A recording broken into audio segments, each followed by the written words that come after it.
teman dan rekan-rekannya untuk disatukan. Kalau mau masih muda, kemampuan ada, kalau dari kampusnya ada. Ya, silakan Bu Yeni.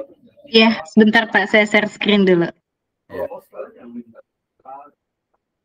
Mungkin gitu ya Pak. Ini kalau dia paling ini karena dia kalau di ya waktu sama memang dia kualitas dari kami. Kalau dia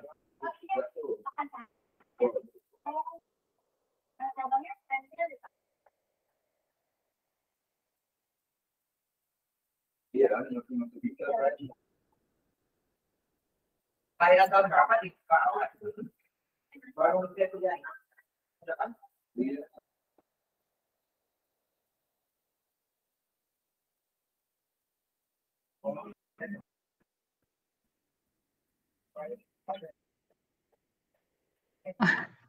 Ya.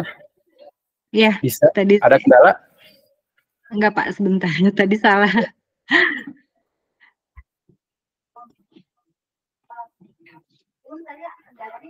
Sambil menunggu ya. Sudah terlihat Bapak Ibu? Ya, sudah terlihat. Nanti rekan-rekan jangan lupa untuk mengisi daftar hadir ya, presensi di kelas dengan mengklik hadir. Ya, dengan mengklik hadir. Selanjutkan, silakan lanjutkan. Baik, sebelumnya terima kasih. Assalamualaikum warahmatullahi wabarakatuh. Selamat siang Bapak Ibu semua. Alhamdulillah pada hari ini kita bisa bertemu kembali di sini di Google Meet dalam pembelajaran mata kuliah yang kedua. Pada hari ini saya bersama rekan saya Bapak Dian Hidayat SPD akan mempresentasikan tugas kami yang berjudul Pendidikan Akhlak atau Karakter Berbasis Al-Quran dan Hadis. Karakter itu sendiri berasal dari bahasa Yunani yang dengan menggunakan kata karakter yang berasal dari kata karasein yang berarti memahat atau mengukir, dalam bahasa Latinnya disebut sebagai karakter. Karak atau juga karakter ini bermakna sebagai watak, tabiat, sifat, kejiwaan, budi pekerti, kepribadian ataupun akhlak. Nah, kalau menurut Pitchart itu karakter itu adalah sesuatu yang berkaitan dengan kebiasaan hidup individu yang bersifat menetap dan cenderung positif. Sebenarnya kalau saya baca dari literasi atau buku-buku yang saya baca itu banyak sekali pengertian tentang karakter. Bahkan ada yang menurut Abdul Majid dalam buku yang berjudul Pendidikan Karakter dalam Perspektif Islam, beliau mengatakan bahwa karakter juga bisa diartikan sebagai sikap, tabiat akhlak kepribadian yang stabil yang merupakan hasil dari proses konsolidasi secara progresif dan dinamis. Jadi untuk pengertian karakter itu sendiri banyak sekali dari berbagai jurnal atau berbagai buku yang saya baca. Nah, pendidikan karakter sendiri itu adalah merupakan upaya-upaya yang dirancang dan dilaksanakan secara sistematis untuk membantu peserta didik memahami nilai-nilai perilaku manusia yang berhubungan dengan Allah, diri sendiri, sesama manusia, lingkungan, dan kebangsaan yang terwujud dalam pikiran, sikap perasaan, perkataan, dan perbuatan berdasarkan norma-norma agama, hukum, tata krama, budaya, dan adat istiadat. Kalau saya baca dalam Kebijakan Nasional Pembangunan Karakter Bangsa tahun 2010 dan 2000 sampai dengan tahun 2025, di situ ditegaskan bahwa karakter itu merupakan hasil dari keterpaduan yang terdiri atas 4 komponen. Yang pertama ada olah hati, ada olah pikir, ada olah raga, olah rasa, dan olah karsa. Nah, untuk olah hati itu biasanya terkait dengan perasaan, sikap, dan keyakinan, serta keimanan yang menjadi penyangga dalam membangun karakter seseorang. Sedangkan kalau yang namanya olah pikir itu berkenaan dengan proses nalar guna mencari dan menggunakan pengetahuannya secara kritis, kreatif, inovatif, sehingga mendukung terwujudnya karakter secara tepat dan terarah. Kemudian ada lagi yang komponen yang berikutnya ada lagi olahraga. Olahraga itu biasanya terkait dengan proses persepsi, kesiapan peniruan, manipulasi, dan penciptaan aktivitas baru yang biasanya disertai dengan sportivitas yang memberikan motivasi serta kesempatan untuk melatih seseorang dalam mewujudkan karakternya secara kondusif.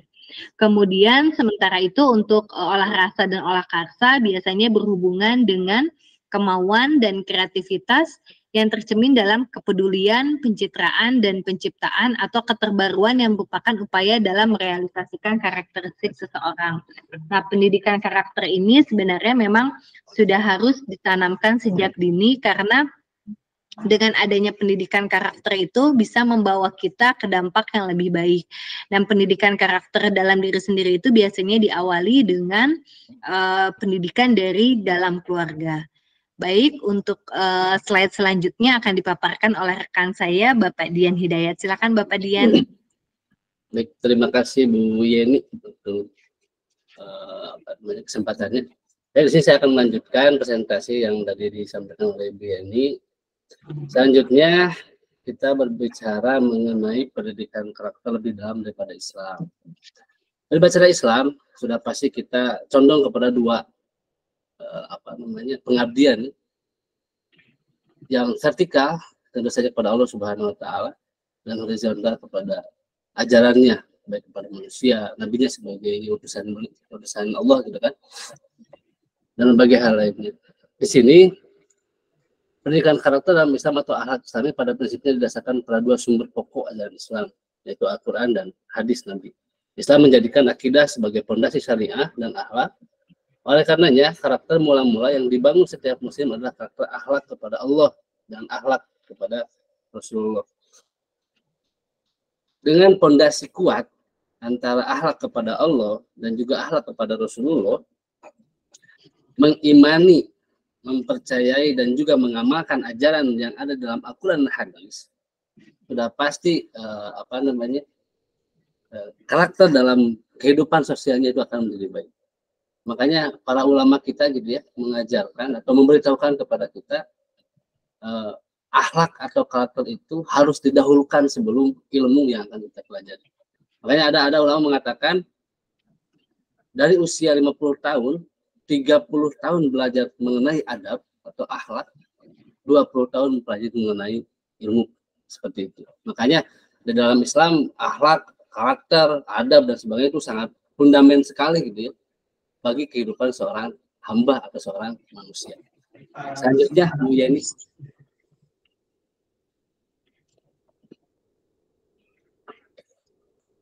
Seperti kita ambil satu contoh ayat yang termaktub di dalam Quran Surah An-Nahl ayat 90, Allah berfirman yang artinya, sesungguhnya Allah menyuruh kamu berlaku adil dan berbuat kebajikan, memberi kepada kaum kerabat, dan Allah melarang dari perbuatan keji, kemungkaran, dan permusuhan.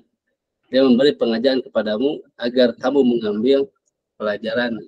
Banyak sekali ya dalam ayat Al-Quran kata-kata yang Allah sampaikan dengan la'allakum tadzakkarun ya, la'allakum ta'lamun ya, agar kita mengambil pelajaran, agar kita berpikir, agar semua firman Allah itu tidak hanya kita dapatkan, kita baca dan kita hafal, tapi itu termaktub dalam hati kita dan terrealisasi dalam kehidupan kita atau dalam sikap kita.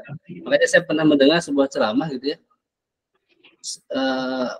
Arti luas dari sholat khusyuk itu bukan hanya ketika kita berhadapan dengan Allah dari takbir sampai dengan sujud, tapi selepas dari itu bagaimana karakter kita kepada manusia. Makanya sholat yang baik itu adalah sholat yang menjaga dari tanha dan fahsya dan munkar gitu kan. Tanha dan fahsya dan munkar itu baru sholat yang baik gitu kan.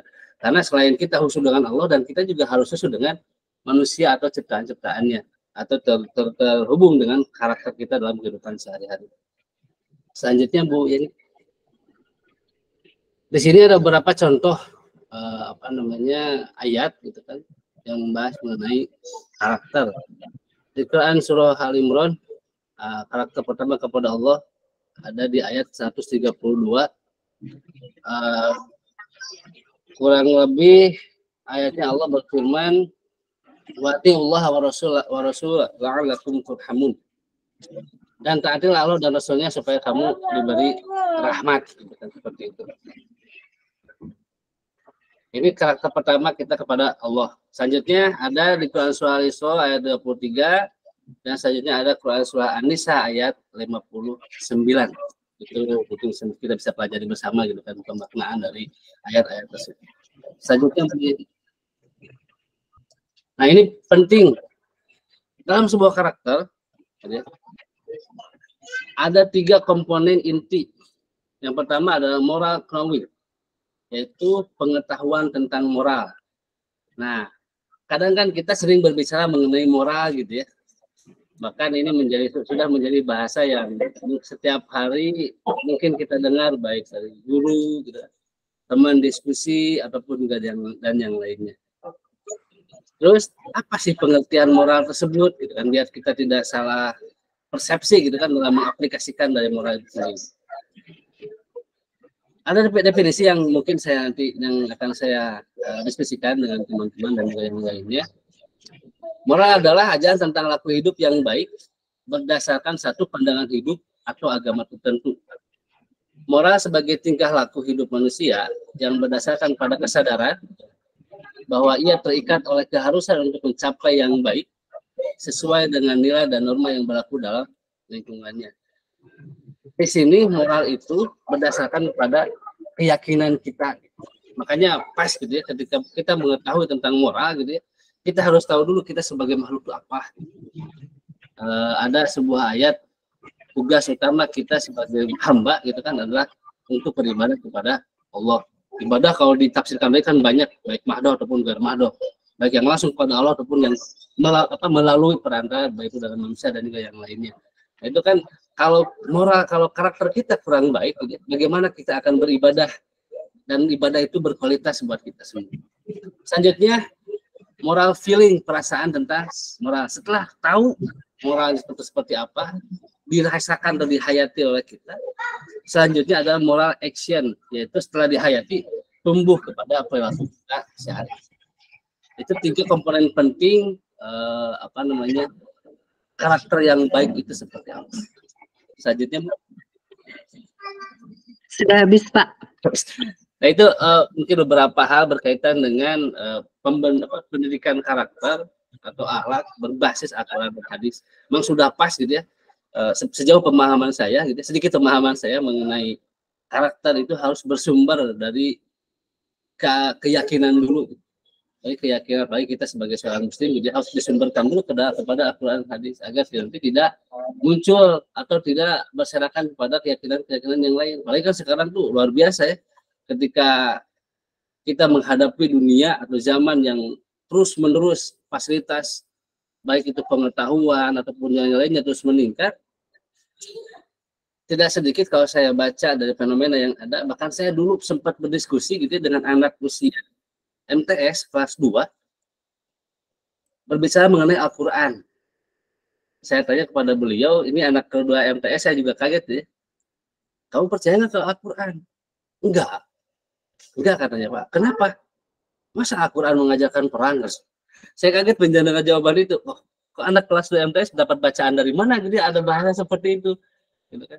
Makanya kan yang harus kita tanamkan dulu itu kan ketauhidannya itu kan yang kuat, sehingga tauhid itu beraplikasi kepada jalan dia berpikir dan jalan dia bersikap, atau jalan kita berpikir dan juga jalan kita bersikap. Mungkin seperti itu Bu Yani ya, saya kembalikan ke Ibu untuk ini lanjutnya. Terima kasih. Assalamualaikum warahmatullahi wabarakatuh. Waalaikumsalam warahmatullahi wabarakatuh. Ya Bapak, demikian presentasi dari kelompok kami. Kurang lebihnya mohon maaf. Wabillahi taufiq wal hidayah. Wassalamualaikum warahmatullahi wabarakatuh. Kemudian mohon masukan dan kritiknya dari teman-teman dan Bapak semua. Ya. Waalaikumsalam warahmatullahi wabarakatuh. Diskusi dan pemaparan yang menarik ya menurut kalian. Jadi sesi kedua ini silakan kalau ada rekan-rekan yang ingin berdiskusi sebelum nanti kita tanggapi terkait dengan diskusi pada tema hari ini tentang akhlak atau moral ya, dan karakter moral dalam Al-Quran. Disilahkan mungkin rekan-rekan yang ingin berdiskusi. Ada pertanyaan? Tidak ada. Pak Nur Haman, Pak Nur, apa kabar Pak Nur? Alhamdulillah ya. Oke, luar biasa nih Pak Nur, selamat bergabung. Oke, rekan-rekan yang lain bagaimana menyikapi dari diskusi kita tentang pendidikan karakter atau berbasis dalam Al-Quran dan hadis. Ya, sebenarnya begini ya, dalam perkuliahan kita ini kita harus berbasis pada masalah. Jadi masalah dalam pendidikan kita terkait dengan pendidikan karakter berbasis Al-Quran itu apa? Saya pikir teman-teman ini sudah paham masalahnya di mana. Nah, kemudian apa yang solusi yang kita berikan agar masalah-masalah itu terselesaikan. Nah, karena itu ketika membahas ini kita juga harus berbasis pada data, pada masalah, pada hal-hal yang kita hadapi dalam kehidupan kita berbangsa dan bernegara ini. Kemudian apa solusi yang kita berikan? Itu yang penting, ya. Kita memberikan solusi apa? Nah, terkait dengan solusi ini, maka teman-teman ini bisa meneliti atau bisa membuat kajian atau tulisan tentang model pendidikan karakter atau pendidikan karakter berbasis Al-Quran. Kenapa? Karena memang nanti di dalamnya itu akan dibagi-bagi lagi. Misalkan pendidikan untuk didasarkan atas usia. Dari nanti akan saya paparkan ya terkait dengan usia tersebut. Nah, kemudian terkait dengan pendidikan dengan karakter ini, karena kita membahas tentang pendidikan Al-Quran dan hadis, studi Al-Quran hadis pendidikan, maka mau tidak mau kita memahami apa isyarat Al-Quran terkait dengan pendidikan karakter ini ya, atau pendidikan akhlak ini. Nah, saudara juga harus memahami dulu antara karakter, antara moral, antara akhlak ya, yang beberapa waktu lalu kita sudah bahas gitu ya, pertemuan itu. Nah, kira-kira teman-teman terkait dengan apa tadi yang disampaikan oleh rekan-rekan, kira-kira ada yang ditanyakan tidak? Pemaparannya. Materinya sudah diberikan Bu ya, Bu Yeni? Sudah ya. Pak Dian juga sudah kan, materinya sudah di kelas. Nanti teman-teman masuk ke kelas, saya share ya, yang punya akunnya nanti bisa membuka link tersebut. Oke ya, tadi materinya sudah bagus. Jadi materi tentang karakter ini harus bisa memberikan solusi. Maka menurut saya nih cenderungnya ketika menulis di artikel berbasis Sinta atau jurnal, nanti lebih baik diarahkan kepada model pendidikan karakter berbasis Al-Quran. Nah, itu hebat itu. Nanti akan menemukan penemuan-penemuan baru terkait dengan bagaimana isyarat Al-Quran dalam pendidikan itu. Yang pertama misalkan kita bisa, saya lihat dulu ya, masalah dalam pendidikan kita, masalah yang kita hadapi dalam pendidikan kita itu apa kira-kira masalahnya? Pertama, kita tetap mengacu pada tujuan pendidikan nasional. Ini jadi tujuan pendidikan nasional itu sudah paham kan semua? Ya, sudah paham ya, dalam Undang-Undang Sisdiknas nomor 20 tahun 2003, tahun 2003 itu kan jelas bahwa tujuan pendidikan itu salah satunya adalah berakhlak mulia. Nah, berakhlak mulia, untuk mewujudkan akhlak yang mulia itu tidak mudah. Perlu proses, perlu tahapan-tahapan. Dan saudara ini sebagai mahasiswa harus mampu melakukan tahapan-tahapan agar terwujud sebuah keinginan untuk menjadi insan kamil. Insan kamil itu adalah manusia yang sempurna. Dalam konteks barat itu Superman, tapi Superman yang digambarkan itu berbeda dengan apa yang maksud dengan insan kamil ini. Nah, salah satunya dari segi pakaian saja, kalau Superman itu kan memakai celana dalamnya di luar gitu ya, itu bukan menggambarkan insan kamil sebenarnya. Jadi insan kamil itu manusia yang sempurna, di mana dalam beberapa pemahaman tentang filsafat, tentang pemahaman tentang bahwa insan kamil itu adalah sosok manusia yang mendekati Rasulullah SAW. Jadi kalau saya sebutkan lagi, kalau kita ingin, ini ada tekan yang masuk sebentar ya, sebentar dulu. Kalau kita kaitkan dengan model insan kamil itu, maka sosok yang sesuai atau seperti Rasulullah. Nah, ini mungkin kita agak kesulitan dan nggak akan bisa. Maka kita mencontoh dalam karakter atau akhlak ini, ya contoh para sahabat. Ya ketika kita tidak bisa juga, maka contoh para tabi'in, para ulama, atau para guru-guru kita lah, yang sudah memberikan nilai-nilai terbaik dalam kehidupan kita. Nah, kemudian ini yang saya sebutkan dengan masalah bangsa kita ini, ya, adalah masalah yang terkait dengan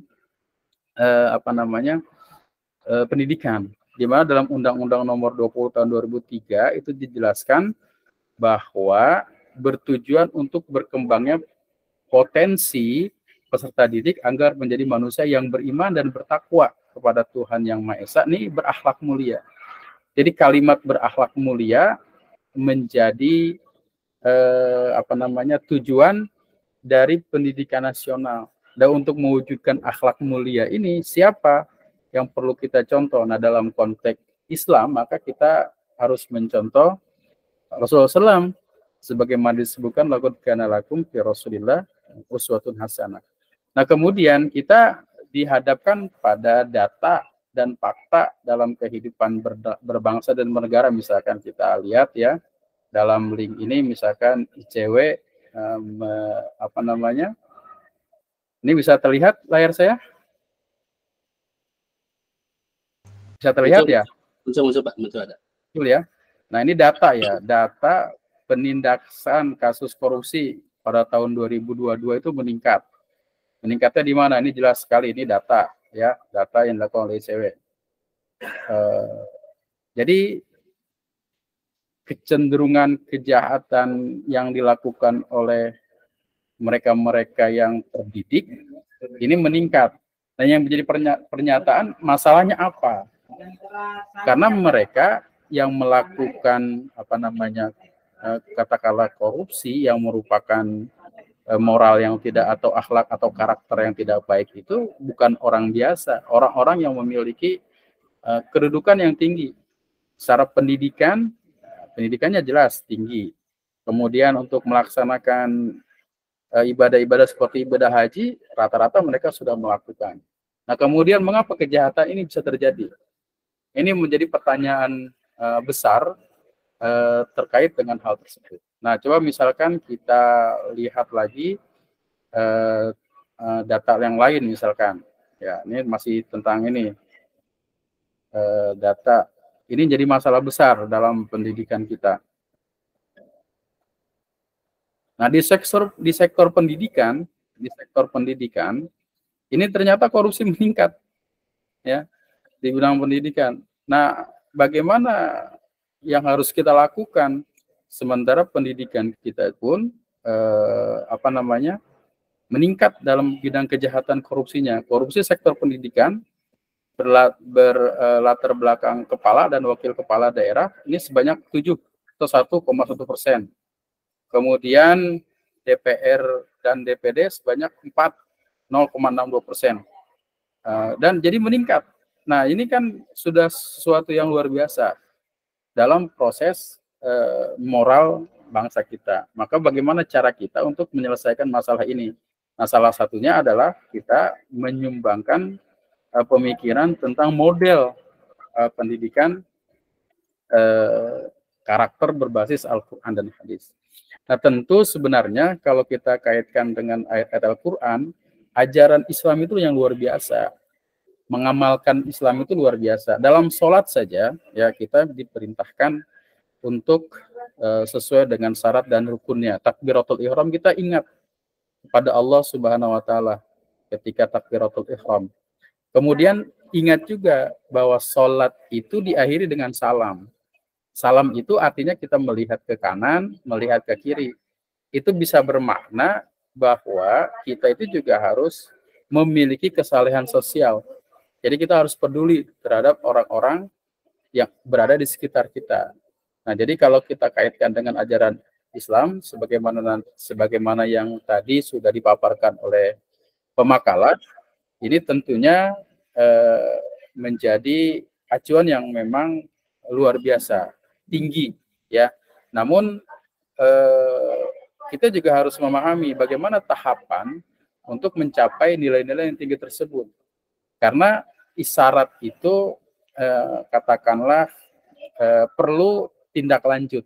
Nah, kita ini sebagai orang-orang terdidik, ya pendidik harus bisa mampu menyelesaikan hal-hal yang terkait dengan hal tersebut. Paling tidak melalui pengabdian dengan menulis, di mana tulisan kita itu terkait dengan bagaimana mengembangkan atau model pendidikan akhlak yang terkait dengan menerjemahkan nilai-nilai keutamaan tersebut. Nah, sebentar saya konfirmasi dulu ya, rekan-rekan ini ada yang baru masuk. Sebentar. Oke, tadi ada yang baru masuk.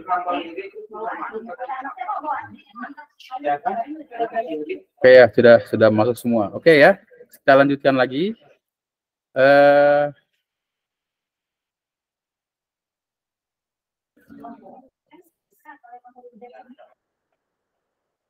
Nah, ini masalah bangsa kita, kemudian juga termasuk juga dalam dunia pendidikan Islam. Ini dunia pendidikan Islam, ini disebut-sebut juga mengalami krisis. Ya. Nah, kalau disebut dengan pendidikan Islam, ini bisa bermakna dari madrasah ataupun lembaga-lembaga yang tumbuh berkembang dalam pendidikan formal, non-formal, dan informal yang ada di masyarakat, berbasiskan ajaran Islam.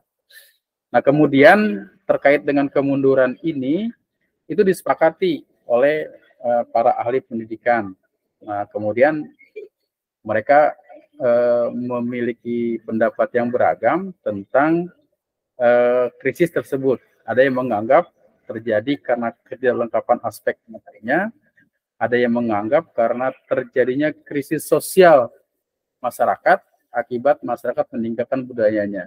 Ada pula yang menganggap karena hilangnya kuduah, ya, ikatan tali yang baik, pedoman yang baik, ya. Kedua hasanah itu pedoman yang baik atau akidah yang sahih dan nilai-nilai Islami. Dan ada juga yang menganggap bahwa krisis terjadi karena para konseptor pendidikan salah membaca eksistensi manusia, mengakibatkan salah pula melihat eksistensi anak didik. Nah, ini bisa kita pahami bahwa memang pendidikan itu diawali dengan sesuatu motivasi yang tinggi, ya. Bahwa pendidikan yang berhasil itu bisa kita larikan kepada contohkan kepada para sahabat misalkan yang mencontoh Rasulullah SAW, atau ketika Rasulullah SAW mampu atau berhasil mendidik para sahabatnya, itu juga menjadi contoh yang luar biasa. Dan tujuan pendidikan itu semata-mata karena Allah, ya. Kemudian juga apa sih tujuan dari pendidikan tersebut? Ya, tujuan pendidikan itu kalau kita kaitkan dengan pendapat Naqib Al-Autas misalkan, itu menyatakan bahwa tujuan pendidikan itu adalah adab itu sendiri. Sebagaimana tadi yang disampaikan oleh pemakalah atau pemateri, bahwa Islam itu mengutamakan akhlak atau adab, sehingga ilmu itu akan mengikuti terkait dengan akhlak dan adab tersebut. Oke, ya. Nah, kemudian tadi sudah dibahas, sebentar. Kayaknya ada rekan-rekan yang masuk ya.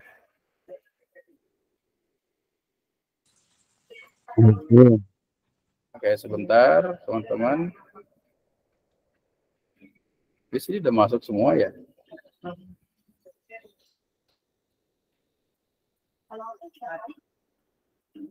Oke, sudah masuk semua. Katanya ada yang nggak masuk, saya nggak paham nih. Nah, tadi sudah disebutkan ya. Jadi sebenarnya istilah-istilah yang terkait dengan pendidikan Islam, pendidikan karakter, moral, dan lain segala macamnya, itu sudah kita bahas dalam beberapa waktu yang lalu. Tetapi kaitan dengan pendidikan karakter, ini memang mendasarkan atas nilai-nilai budaya yang ada. Nilai-nilai budaya karakter itu tidak memiliki ukuran yang pasti. Yang saya maksud dengan memiliki ukuran yang pasti, yang menjadi ukuran adalah nilai-nilai budaya yang tumbuh berkembang di masyarakat. Nah, sementara kalau kita berbicara tentang akhlak, ya maka pedoman umum dari sumber kebenaran itu adalah sumber wahyu itu sendiri, yaitu berdasarkan Al-Quran dan hadis yang diterjemahkan dalam kehidupan kita sehari-hari. Maka kemudian istilah-istilah karakter ini teman-teman bisa cari banyak beragam pendapat tentang hal tersebut. Nah, kemudian dalam konteks permasalahan di negara kita terkait dengan akhlak moral itu bukan hanya pendidik saja yang memiliki permasalahan, tetapi guru ya, dalam hal ini juga banyak sekali memiliki permasalahan.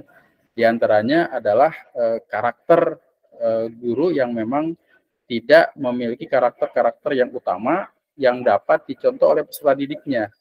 Nah, karena itu ketika kita belajar tentang moral, belajar tentang akhlak, maka sistemnya dalam Islam itu adalah top down, ya. Artinya dari atas ke bawah. Artinya seorang pemimpin itu harus memberikan contoh tauladan kepada bawahannya untuk ditaati, untuk dipedomani dalam kehidupan sehari-hari, sehingga ketika kita melakukan karakter-karakter, melakukan akhlak-akhlak yang baik itu ada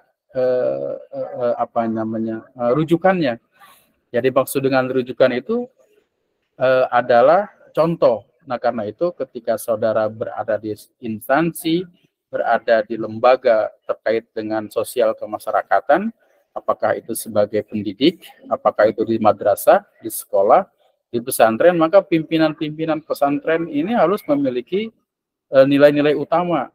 Ya, artinya mereka harus mencontohkan yang terbaik agar siswa atau santrinya itu dapat mencontohnya. Tanpa itu pembelajaran akhlak itu akan kehilangan ruhnya.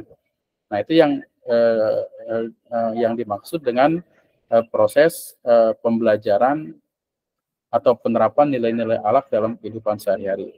Jadi dalam kehidupan berbangsa dan bernegara kita, sebagaimana pemaparan yang tadi itu, sebenarnya masih banyak problem yang muncul, dan kita ini dituntut untuk bagaimana memberikan model pembelajaran karakter atau akhlak itu sehingga nilai-nilai itu terinternalisasi. Ya, jadi kan kalau kita melakukan sesuatu itu lebih cenderung memiliki takut kepada manusia dibanding dengan takut kepada Allah Subhanahu wa taala. Sementara ajaran Islam itu yang paling utama adalah takut kepada Allah Subhanahu wa taala. Nah, kalau itu sudah mampu diterjemahkan dalam model pendidikan, maka akan menjadi pembelajaran yang sangat bermakna. Teman-teman sekalian, misalkan dalam landasan pendidikan karakter ya, tadi sudah dijelaskan banyak sekali ya ayat-ayat yang sudah disampaikan. Di antaranya misalkan ini dalam surah Luqman ayat 17 sampai 18 ini jelas ya bahwa dalam pendidikan itu yang pertama kali adalah tauhid ya. Di antaranya misalkan aqimis shalah. Kemudian mendirikan sholat itu juga salah satu bagian yang tidak terpisah dari pendidikan tauhid. Nah, karena itu dalam ajaran Islam pendidikan akhlak ini sangat terkait dengan pendidikan tauhid. Bahkan akhlak itu landasannya adalah tauhid. Ya, jadi tidak terpisah. Kalau pendidikan dengan istilah karakter itu bisa terpisah. Tapi kalau kaitan dengan pendidikan akhlak itu tidak terpisah. Maka dalam surah Luqman ini jelaskan aqimus shalah, mendirikan salat. Kemudian wa'mur bil ma'ruf wanha 'anil munkar. Jadi berbuat baik. Nah, baik ini juga bukan baik menurut sembarang orang. Baik dalam pengertian memiliki sandaran. Ya, sandarannya itu jelas dalam ajaran kita adalah Al-Qur'an. Jadi baik bukan menurut filsafat, baik bukan menurut logika, baik bukan menurut hawa nafsu, tapi baik menurut ajaran-ajaran Al-Qur'an. Kemudian bil ma'ruf 'anil munkar wasbir 'ala ma asabaka. Nah, ini salah satu sifat karakter bersabar ya atas segala musibah yang menimpa kamu. Nah, ini salah satu pendidikan. Jadi dulu pernah saya sampaikan ada 100 ayat ya yang terkait dengan akhlak dalam Al-Qur'an itu. Nah, itu nanti bisa dibuka-buka lagi. Nah, kemudian ini ada sedikit tahapan-tahapan tentang pendidikan itu ya. Di antaranya misalkan tentang tahap perkembangan tauhid ya, usia 0 sampai 2 tahun itu memang pendidikan tauhid dalam Islam itu harus lebih dominan. Kenapa dominan? Karena mungkin kalau kita lihat dalam tradisi kebiasaan kita, setiap anak lahir itu diazankan dan diiqomahkan. Nah, salah satunya adalah mereka didengarkan kalimat-kalimat tauhid ya, kalimat-kalimat tauhid. Kemudian juga usia 5 sampai 6 tahun itu diajarkan tentang adab atau akhlak dalam pengertian baik dan buruk, ya, melakukan perbuatan-perbuatan yang baik dan buruk itu bisa dilakukan pada usia 5 sampai 6 tahun. Dan ini usia-usia ini adalah usia emas ya, dimana kalau itu kita tanamkan secara baik, maka akan terinternalisasi nilai-nilai tersebut sampai mereka dewasa. Demikian juga tentang tanggung jawab, kemudian peduli, kemandirian dan bermasyarakat itu sudah mulai ditanamkan sejak usia 13 tahun. Dan banyak sekali ayat-ayat Al-Qur'an yang terkait dengan hal tersebut, termasuk juga hadis-hadis yang terkait dengan hal tersebut ya. Silakan nanti saudara bisa mempelajari di kitab-kitab hadis terkait dengan hal tersebut, di mana ajaran Islam lebih menitik beratkan pada akhlak yang baik, yang terpuji, sehingga akhlak baik dan nilai-nilai terpuji itu terinternalisasi dalam kehidupan peserta didik kita.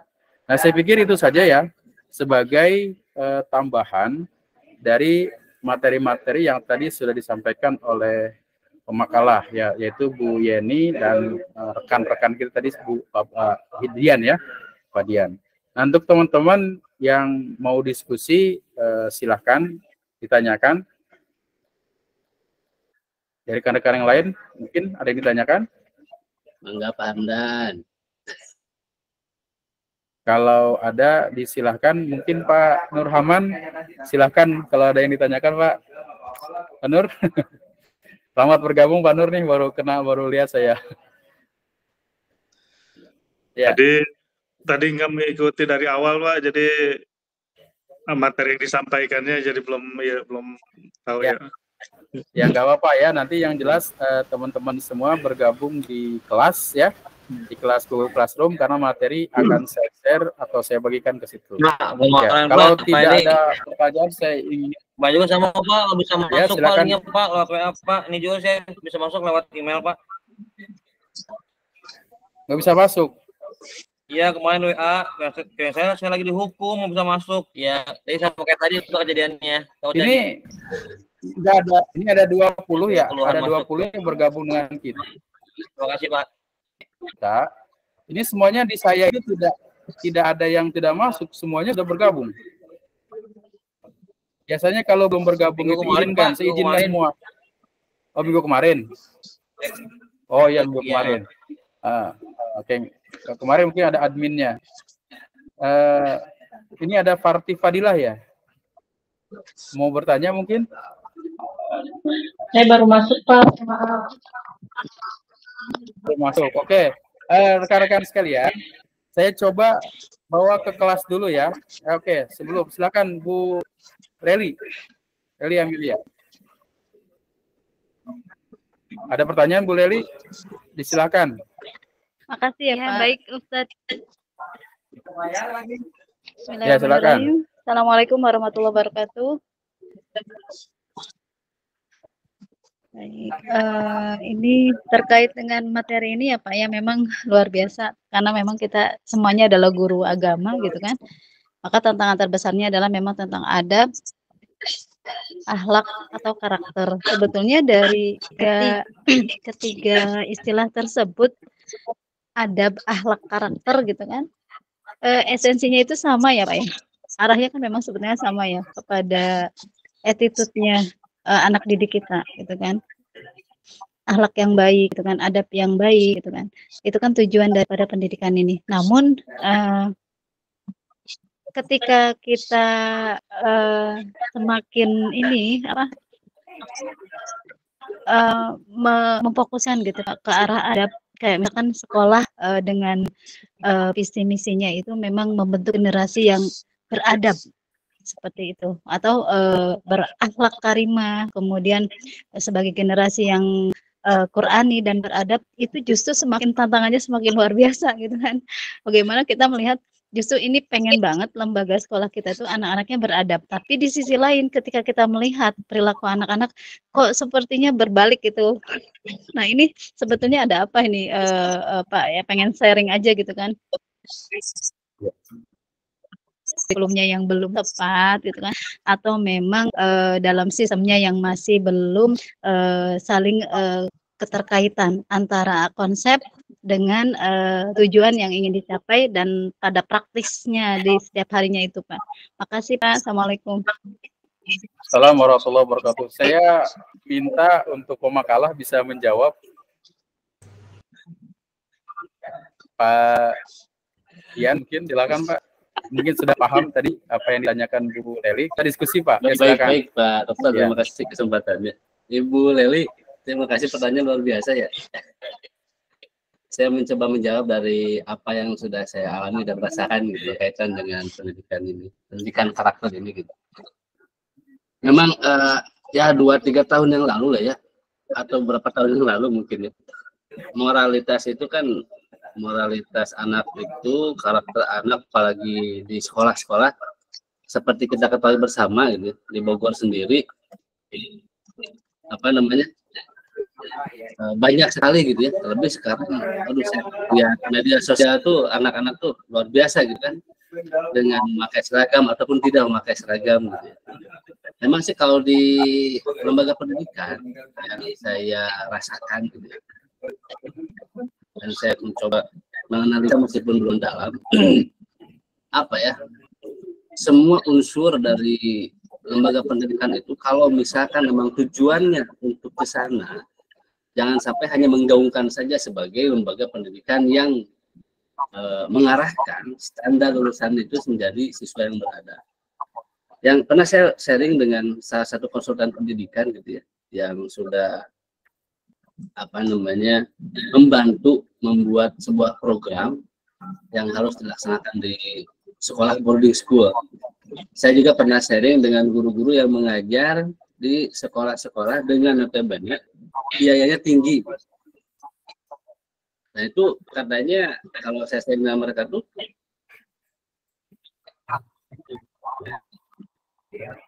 akhlak justru dengan biaya masuk yang besar itu, karakter anak itu justru lebih kuat tantangannya. Makanya saya mengambil kesimpulan dari berbagai program dibuat oleh konsultan itu dan berbagai apa namanya sharing dengan guru-guru yang mengajar di sekolah boarding ataupun yang saya rasakan di sekolah yang biasa saja gitu ya. memang semua unsur yang ada lembaga itu harus selaras dan saling bersambung dan saling menguatkan. Saya dulu pernah di sini punya pengalaman gini, Bu. Ada 3 musib di sebuah pesantren, 2 musib satu tujuan, 1 musib berbeda jalannya. Sampai ada bahasa 2 musib ini sebagai algojonya, 1 musib sebagai malaikatnya. Tapi ternyata dalam pelaksanaannya itu berbeda jauh, tidak saling menguatkan. Akhirnya si anak itu malah menjadi ombang-ambing gitu. Karena dari atas pimpinan sebagai suri tauladan seperti yang tadi Bapak sampaikan gitu kan, dari dari atas sampai ke bawah. Terus kurikulum juga memuat kurikulum tentang adab yang harus diselaraskan semuanya. Program yang dijalankan pun juga harus mengarah ke sana. Dengan program itu nggak cuma hanya membuat aja ya, tapi ada administrasi terukur dan terarahnya. Misalkan kelas 7 belajar adab tentang kesopanan terhadap guru, itu harus ada ukurannya. Apa saja nih? Apakah 1 tahun ini hanya sekedar biasa mengucapkan salam, atau 1 tahun ke depan si anak itu harus bisa jalan membungkuk gitu. Kalau saya lihat di Jawa-Jawa tuh, saya pernah lihat sebuah di media gitu, saya lihat kalau ada ulama lewat motor pun juga nggak berani alit dia, di belakangnya ngikutin dalam itu buat itu luar biasa gitu, ada seperti itu gitu kan, itu sangat luar biasa. Meskipun di satu sisi itu diselitkan gitu kan, nggak harus seperti itu juga gitu kan, tapi kan kita mengenal Islam seperti itu. Jadi yang bisa saya jelaskan, kalau misalkan pendidikan adab ini ingin berhasil, maka mulai dari atas sampai ke bawah itu harus selaras dan saling berkesinambungan. Jangan sampai hanya jargonnya saja beradab, tapi keluarga tidak mendukung, guru-gurunya pun tidak paham bagaimana menanamkan adab itu, tidak saling mendukung dengan satu dengan yang lainnya. Bahkan di titik paling bawah, security pun itu harus tahu bagaimana konsep adab itu. Sehingga kalau insya Allah gitu ya, kalau pemahaman saya, kalau semuanya sudah satu paket, itu akan keberhasilan pencapaian dari standar lulusan yang dibuat itu akan berhasil. Mungkin itu ya.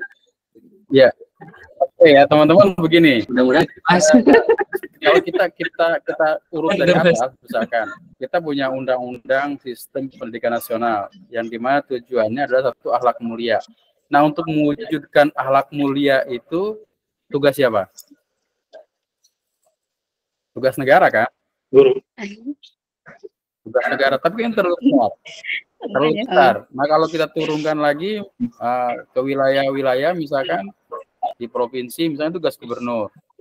Kemudian turunkan lagi itu tugas bupati atau wali kota, tugas camat, tugas lurah, tugas kepala desa, RT, itu secara struktural undang-undang. Tetapi itu kan terlalu besar, kemudian juga akan abstrak, akan tidak terlihat. Maka kemudian pendidikan akhlak mulia ini masuk ke katakanlah tadi Ibu sampaikan itu ke sekolah-sekolah. Nah, sekolah itu punya visi akhlak mulia, karakter dan segala macamnya. Tapi akhlak mulia dan karakter itu di sekolah biasanya tidak terukur. Yang dimaksudkan akhlak mulia itu apa? Yang keduanya, biasanya dalam proses pembelajaran pendidikan agama dan akhlak mulia atau akhlak mulia itu terkadang menjadi cenderung tugas guru agama saja. Pendidikan agama dan akhlak mulia dalam sebuah lembaga pendidikan di sekolah harusnya sudah menjadi tujuan dari lembaga itu sendiri. Artinya semua guru, baik dia guru matematika, guru bahasa Indonesia, bahasa Inggris, olahraga dan semuanya itu harus komprehensif pendidikan akhlak itu. Nah, kemudian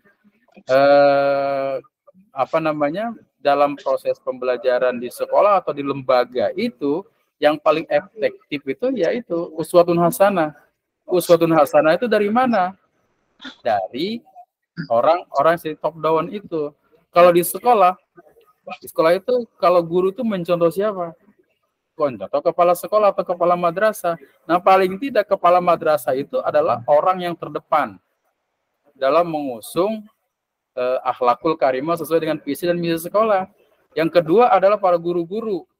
Yang ketiga, para staf, para tenaga pendidik dan kependidikan, dan kemudian diterjemahkan kepada anak-anak. Jadi ketika anak kita itu melakukan sesuatu, jelas contohnya.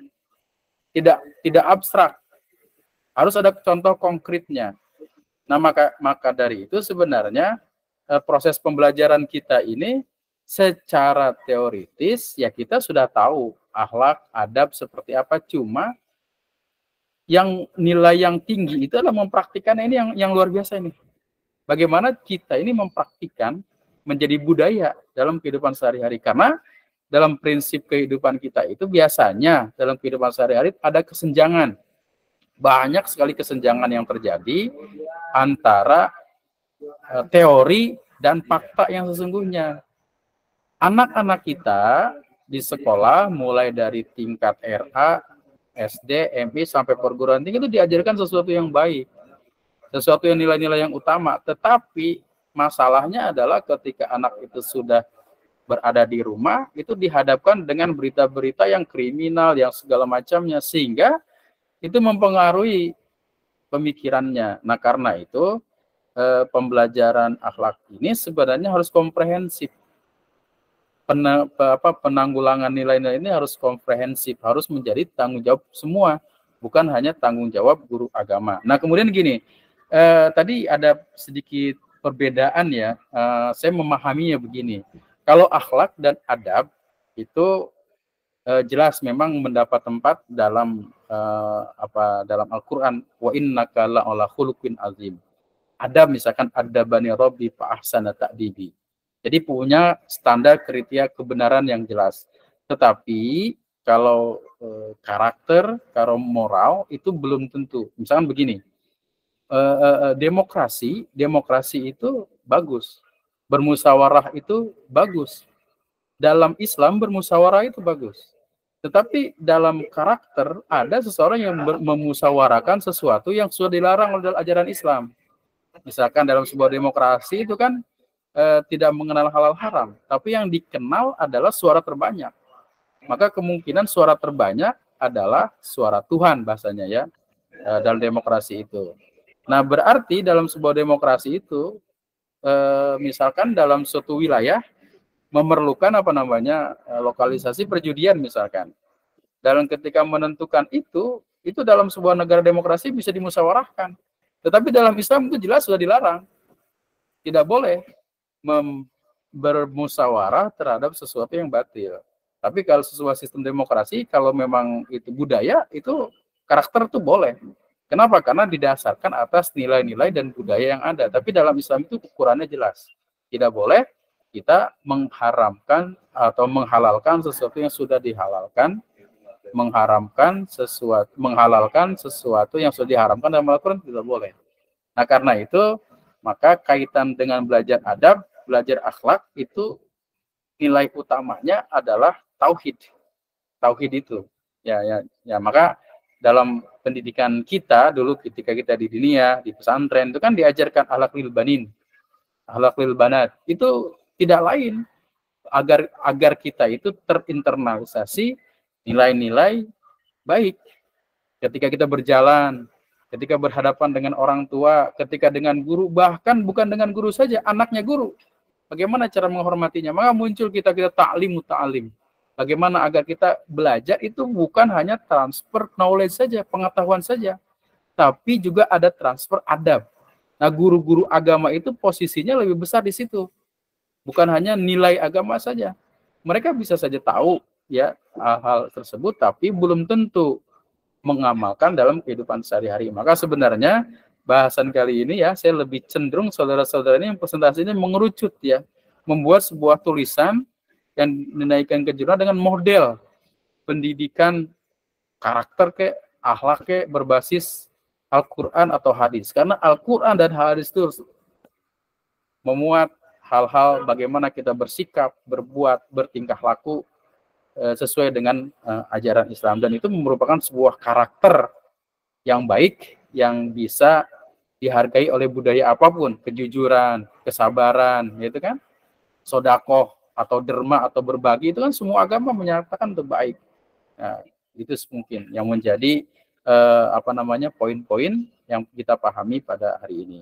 Oke ya teman-teman sekalian, kita sudah hampir 11:30. Saya pikir kalau terlalu lama matanya juga terlalu lihat-lihat monitor begini ya. Jadi mungkin nanti ada waktu istirahat untuk mengikuti mata kuliah selanjutnya. Ya, tapi sebelum diakhiri ya, ini ada yang Leli, silakan Bu Leli.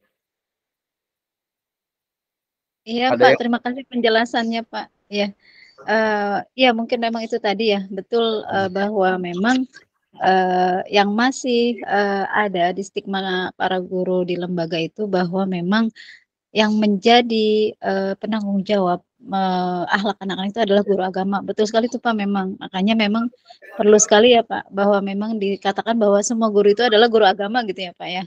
Itu yang pertama mungkin yang saya bisa ambil dari Bapak. Kemudian yang kedua memang ada sebuah kalimat bahwa rohul ustadz itu yang jauh lebih penting gitu ya Pak. Mungkin itu yang bisa saya pahami. Makasih Pak. Ya, terima kasih Ibu. Mudah-mudahan kita tetap belajar terus ya. Jadi begini, kita ini kadang-kadang ditanyakan sama saya tanya sama saudara misalnya gini, lebih besar pahala mana belajar matematika dengan belajar fikih menurut saudara? Coba ada yang bisa jawab nggak? Lebih besar pahalanya mana belajar fikih dengan belajar matematika? Sama bisa kalau saya lihatnya matematika apa ilmu dasarnya itu. Untuk bisa menghitung ilmu fikih kan dari matematika. Ada beberapa guru saya tanya, belajar agama itu pahalanya lebih besar di belajar matematika. Saya bilang karena matematika itu dasarnya bisa belajar ilmu fikih dari matematik, Pak. Kalau nggak bisa matematikanya nggak bisa hitung-hitung. Hakikatnya kita belajar fikih, belajar IPA, belajar sosiologi, belajar lain-lainnya, belajar kimia dan seterusnya, itu ilmu dari siapa? Dari Allah. Fikih ilmu dari Allah. Maka belajar fikih dan belajar agama itu sama-sama berpahala besar. Nah, maka pemahaman kita yang dikotomi kan kita sudah mulai diajarkan dari mulai sekolah dasar. Ketika bertanya dengan matematika, ke guru matematika saja. Belajar dengan olahraga, guru olahraga saja. Belajar agama, ke guru agama. Jadi pemahaman kita dari awal itu tidak komprehensif. Sudah terkotak-kotak, sudah terbagi-bagi. Mulai dari madrasah sanawiyah kita sudah terkotak-kotak itu ilmu itu. Sehingga persepsi pemahaman kita tentang ilmu-ilmu itu berbeda. Nah, kalau kita kembali pada masa kejayaan Islam itu yang disebut dengan ulama, itu mereka ahli matematika, ahli filsafat, ahli kedokteran, ya, bahkan mereka juga ahli anatomi. Jadi ilmu itu komprehensif. Nah, sekarang ini sudah kotak-kotak sehingga mungkin tidak komprehensif. Padahal di akhirnya kita juga harus memahami satu aspek saja. Ketika saudara nanti tesis itu kan nggak mungkin semua aspek ditulis. Nggak mungkin, harus satu aspek saja yang ditulis.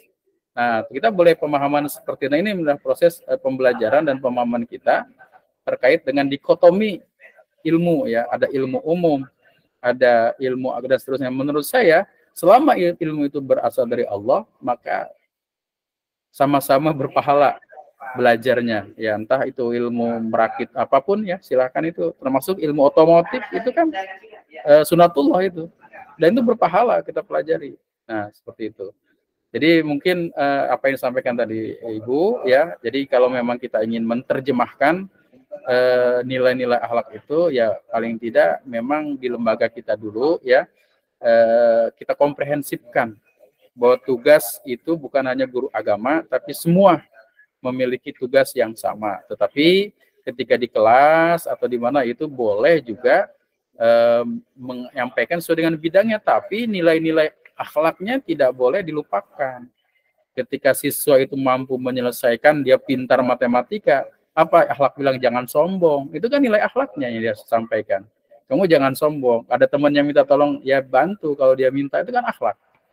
Nah, itu adalah proses yang harus dipenerjemahkan, karena memang menerjemahkan sesuatu yang tinggi itu perlu energi ya, seperti misalkan dalam Al-Qur'an itu Al-Baqarah 222 kalau tidak salah, innallaha yuhibbut tawwabina wa yuhibbul mutatahhirin, itu kan akhlak. Menjaga kebersihan itu akhlak. Apakah untuk menjaga kebersihan itu perlu cuma hanya spanduk yang besar aja? Kebersihan sebagian dari mana? Nggak bisa.